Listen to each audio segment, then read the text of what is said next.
ఈరోజు విద్యారంగం చూస్తే మన ప్రభుత్వ హయాంలో ఎలాంటి అడుగులు పడ్డాయి, మన ప్రభుత్వం పోయిన తర్వాత ఈ 18 నెలల కాలంలో ఎలాంటి అడుగులు పడతా ఉన్నాయని చెప్పి ఒకసారి గమనించాల్సిన అవసరం చాలా ఉంది.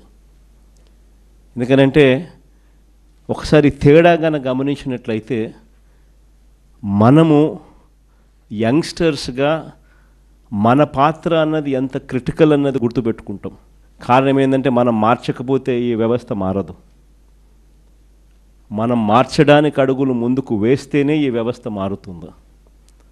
మనం చూసేసి ఉన్నట్టు వదిలేసినామనంటే ఈ వ్యవస్థ ఎప్పటికీ ఇలాగనే ఉంటుంది. మొట్టమొదటిసారిగా అడుగులు పడింది నిజంగా మన టైంలో పడ్డాయని చెప్పి మాత్రం నేను గర్వంగా చెప్పగలుగుతాను.